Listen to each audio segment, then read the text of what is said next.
이재명 대표는 불참. 지금 화면에 오늘 광화문에서 민주당이 최고위원회를 야외 회의를 열었거든요. 근데 이재명 대표는 참여를 안 했다 그래요. 최고위원회인데. 일단 오늘 모습 좀 영상으로 확인해 보겠습니다. 진심으로 헌재 결정을 존중한다면 서초로 윤상현 의원 내란식의 윤석열을 즉각 파면하라! 파면하라! 윤석열을 파면하라!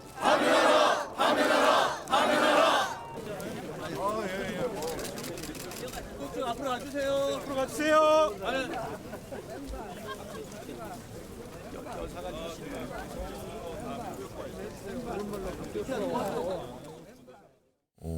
시청자 여러분께서 아마 영상을 보시면서 파악을 하실지 모르겠어요.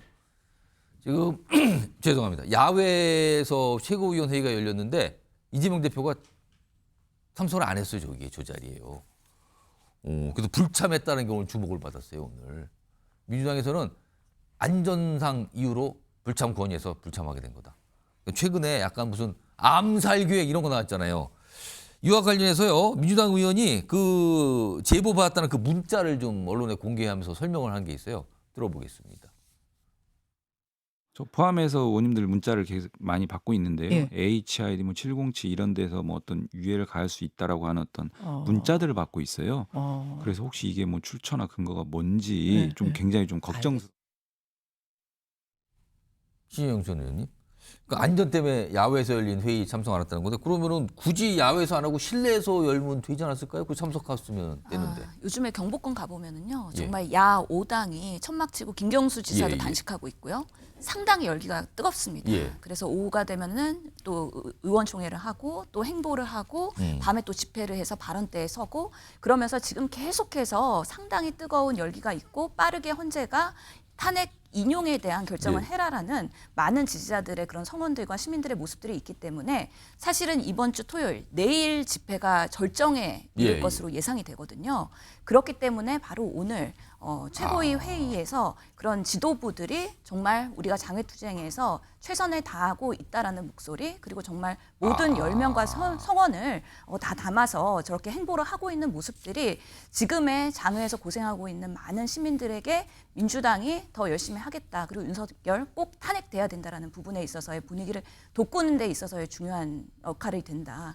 그런 면에서 오늘은 꼭 그 야외에서 해야 되겠다는 필요했다. 좀, 예. 근데 안전상으로 이재명 대표는 빠졌다. 그 설명인데 그러면은 내일 주말 집회 열리고 민주당 의원들도 많이 참석할 거 아니에요. 그럼 이 주말 집회도 이재명 대표는 참석 안 합니까? 그것에 대해서 아직까지 그 정해졌는지 모르겠습니다. 근데 실제로 우리 24년도 1월 2일로 되돌아가 보면요. 그 현장에서 정말 예기치 않은 그런 피습을 당하면서 정말 예. 면밀히 차리로 목숨을 살리지 않았습니까? 예. 그런 것들을 경험한 그 현장에 있었던 많은 의원들과 당직자들은 이재명 대표의 이런 리스크, 실제로 이 문자가 얼마나 검증돼 있는 건지 모르겠지만 다시 한번 지금 워낙에 양극단에서의 그런 서로의 혐오가 심하기 때문에 가능성 배제를 못한다면은 좀 안위에 대한 부분들이 우선적으로 지켜져야 되지 않을까에 대해서는 모두 다 공감하는 부분이다라고 말씀드릴 수 집회는 이재명 있습니다. 대표가 없을 수도 있는 거네요. 그러면요. 가능성이 열려 있습니다. 아까 영상에서 잠깐 나왔는데 그 암살 계획 제보 문자 화면을 좀 다시 한번 불러와서 정리해 보이죠. 여기 보면 뭐 군 정보사 장교 출신 분으로부터 들어온 제보라고 합니다. 그러면서 여기 보면 뭐 HID 707 오비 요원들, 그럼 특수부대 전직 요원들을 말하는 건데 러시아제 권총을 밀수해서 뭐 암살 계획을 갖고 있다. 뭐 조심해야 될 것 같습니다. 뭐 이런 내용이 담겨 있는데 홍석준 전 의원님 일각에 또 이 제보의 신빙성에 또 의문 제기하는 시각 갖고 있더라고요. 네. 저는 민주당이 김어준으로부터 좀 원포인트 레슨을 받은 것 같습니다. 김어준 예, 씨요? 12월 달에 국방위에 나와서 한동훈 사살설 얘기했지 예, 않습니까? 뭐 제보 받았다 하는데 근데 지금 저 제보에 있던 신뢰성도 신뢰성이지만 왜 저 이재명 대표가 저런 어떤 제보에 대해서 이야기를 했느냐? 저는 지금 좌우 양극단에서 지금 이제 집회를 하는데 경찰 추산으로 따르면 지금 민주당을 중심으로 좌파 진영의 집회가 뭐 경찰 추산으로 한 10분일밖에 지금 우파 진영에 비해서 안 되거든요. 그래서 지금 윤석열 대통령이 예, 탄핵 국면 막바지에 지금 이재명 대표가 좀 총동원령을 내렸는데도 불구하고 지금 예상만큼 기대만큼의 어떤 그런 참여가 좀 저조하니까 예. 어떻게 보면 개딸을 중심으로 한 강성 지지층에게 어떤 참여했던 호소형이 아닌가 그렇게 좀 생각이 듭니다. 왜냐하면 사실은 저런 어떤 위협 어떤 예를 들면 윤석열 대통령을 비롯해서 저희 당도 굉장히 많이 받습니다. 예. 많이 받는데도 불구하고 뭐 좀 경호라든지 그런 걸 좀 뭐 좀 대비는 하지만 그것을 뭐 언론에 저렇게 내고 잘 호들갑 떨지는 않거든요. 통상적으로 좀 대통령 후보급의 지도자들에게는 저런 어떤 위협성 그런 것들을 계속 받는 게 어떻게 보면 상례인데 굳이 저런 제보를 이렇게 드러낸 것은 제가 볼 때는 지금 이 막바지 국면에 어떻게 보면 좀 결집하기 위한 하나의 전략이다. 그래서 결국은 김어준으로부터 원포인트 레슨 받은 거다. 그렇게 생각이 좀 듭니다. 홍석준 의원님은 그거 뭐 믿을 수 있어요? 약간 이런 반응이신데 지금 민주당은 사실 좀 긴장을 하고 있나 봅니다. 경찰 쪽에 어떤 협조 요청도 많이 하고 있다 그러는데 이런 내용도 알려지고 있어요. 화면으로 정리해 보죠. 이 내용에 이제 경찰에 신변보호 조치 요청을 했는데 지금 경찰이 움직이면 이재명 대표가 출근해서 퇴근하는 동안 밀착 신변보호를 한다는 방침이래요. 그래서 지금 뭐냐면 신변보호에 투입될 인원을 지금 선발하고 있답니다. 경찰에서. 그리고 인력 투입 규모는 당과 협의 중이라는 얘기가 나와요. 일단 경찰도 좀 워낙 이 암살 계획 굉장히 무서운 말이잖아요. 이게 나왔으니까 경찰도 움직이고 요청이 들어가고 그러나 봅니다. 준비도 하고 있고요.